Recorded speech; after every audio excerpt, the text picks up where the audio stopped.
Is Thailand worth visiting? Yes, unambiguously, without qualification, for almost any traveler with almost any interest. The temples are as extraordinary as described. The food is as good as the reputation. The beaches exist in varieties ranging from quiet and remote to full resort infrastructure, depending on exactly what you want. The people are warm in a way that is genuine rather than performed. Bangkok is one of the great cities of the world. The value for money, particularly outside the premium resort zones, remains among the best available in Asia. Thailand is worth visiting. This is the easy answer, and it's the correct one. It's also, by itself, the least useful thing you can know about Thailand before you go, because the more interesting question isn't whether Thailand is worth it. It's what you're actually going to get when you go, and that answer depends almost entirely on something you can't control once you arrive. How much of Thailand do you already have in your head before you land? Here is the specific problem that makes Thailand different from almost every other destination in this series. Thailand has been one of the most visited countries in the world for decades. The volume of content generated about it, travel writing, photography, YouTube videos, Instagram posts, guidebooks, word of mouth from people who've been, is so massive, so detailed, and so enthusiastic that most people who visit Thailand for the first time are not really seeing it for the first time. They're confirming it. The temples in Chiang Mai, the floating markets, the street food in Bangkok, the long-tail boats on the Andaman coast, the chaos and the color, and the particular sweetness of mango sticky rice. All of this has been described and photographed so completely by so many people over so many years that arriving in Thailand with no prior image of it is close to impossible for anyone who has spent time on the internet in the last 15 years. And the image is accurate. This is the crucial difference from a destination like Bali, where the image was partly constructed and partly artificial, and where the real place was buried underneath a version of itself built for cameras. In Thailand, the image is real. The temples are genuinely extraordinary. The food genuinely is among the best in the world. The beaches genuinely do look like the photographs. There's no gap between the promise and the delivery in the way there is in other over-photographed destinations. Thailand delivers. But delivering the image completely, accurately, in full turns out to be a different thing from showing you the country. And for travelers who arrive with a detailed, accurate, pre-formed picture of what Thailand is, the experience of having that picture confirmed is genuinely wonderful and simultaneously leaves most of the country's actual depth untouched, because the image is complete enough that it doesn't create any gaps. There's nothing missing from the postcard that would send you looking for what the postcard didn't include. You got exactly what you came for. You're satisfied. You go home without having gotten close to what was there beyond the satisfaction.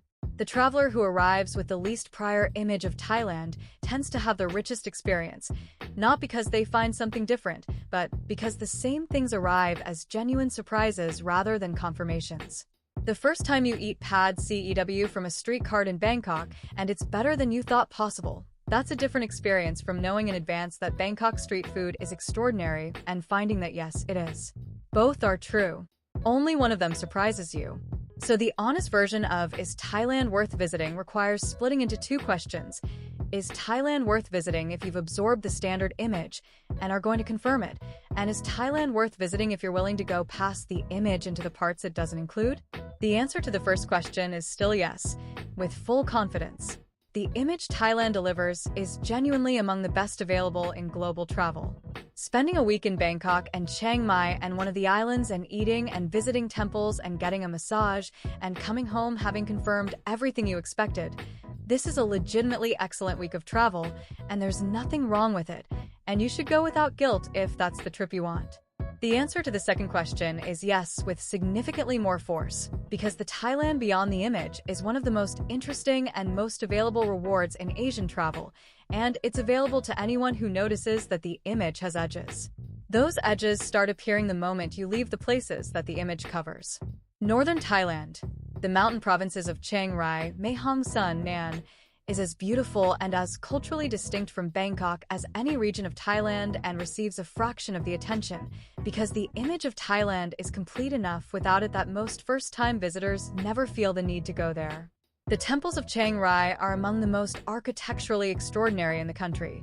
What Rome couldn't, The White Temple, is a contemporary masterpiece that challenges every assumption about what Thai Buddhist art can be, and what Rong Suya Ten's blue and gold interior is singular in the region. The hill tribe communities of the mountains north of Chiang Mai, the border markets, the slow-paced towns along the Mekong. This is Thailand that has been largely bypassed by the tourist infrastructure built around the image, and it shows in the prices, the crowds, and the quality of the encounter. The south beyond the famous islands is a similar story. The Andaman Coast Islands, Koh Phi Phi, Koh Lanta, the Krabi area, are beautiful and justifiably popular, and also among the most photographed coastal scenery in Asia, which means they exist in a specific relationship to their own image that the less famous islands don't. The Trang Islands, Koh Nai, Koh Mook, Koh Kraden, are in the same Andaman Sea, with the same water clarity and the same limestone karst geography, at a fraction of the development level. Koh Kut in the Gulf of Thailand is the kind of island the Koh Samui of 30 years ago was before the airport arrived. These places are on the map, and they're not hidden, but they're off the image, and being off the image is the thing that keeps them from being confirmed rather than discovered. The food beyond the tourist-facing Thai food is the clearest example of this principle in operation. Thai cuisine is one of the great culinary traditions of the world, and the image of it, pad thai, green curry, tom yum, mango sticky rice, is not wrong. These are real dishes, and they're genuinely excellent. But they represent roughly the surface layer of a cuisine with tremendous regional depth, and the cuisine's greatest expressions are almost entirely off the image. The Muslim-influenced dishes of the Deep South. The Isan food of the Northeast, larb and som tum and mu ping and khao niao, which is the food most Thais themselves eat and which differs from Central Thai cuisine in the way Italian food from Palermo differs from Italian food from Milan. The Northern Thai dishes that Chiang Mai keeps largely to itself. The cow soy egg noodle curry, the sai oua herb sausage, the nam prik num green chili paste. None of these are on the standard image of Thai food. All of them are extraordinary. The traveler who eats only the image of Thai food has eaten the introduction.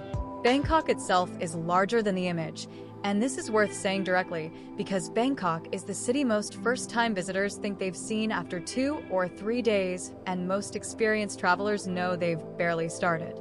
The image of Bangkok is Wat Pho and Wat Arun and the Grand Palace and Khao San Road and a rooftop bar and a street food market, and all of that is genuinely excellent, and is also the surface of a city of 11 million people with neighborhoods and subcultures and histories that exist in complete indifference to the tourist circuit. Phra Nakhon's Temple District gives way 2 kilometers east to Chinatown, which gives way to the shophouse streets of Phahurat, Bangkok's Indian district, which gives way to the riverside communities that predate the city's modern incarnation. Moving further, the weekend market at Chatuchak is enormous and famous, and also has a weekday version that's smaller and stranger and more interesting because the audience is different. The contemporary art scene concentrated around the BACC and the galleries in the Sukhumvit Sois. The canal communities accessible only by Klong boat. The communities around the old railway stations that Bangkok's development has approached, but not yet absorbed. None of this is on the image of Bangkok. The practical implication of all of this is not that you should avoid the image. The image is good. Go to the Grand Palace. Take the long-tail boat on the Chao Phraya. Eat pad thai from a street cart. See a Thai boxing match. Get a 2-hour traditional massage for the equivalent of $12. Do all of the things the image includes because they're genuinely worth doing and are genuinely as good as described. But notice while you're doing them that the image has edges. Notice that the temple you're visiting is one of several thousand in the country, and that the others are not lesser versions of this one, but completely different expressions of the same tradition. Notice that the street you're eating on gives way to another street that wasn't in any photograph you saw. Notice that the person who served you your food lives in a Bangkok that the tourist circuit only occasionally touches.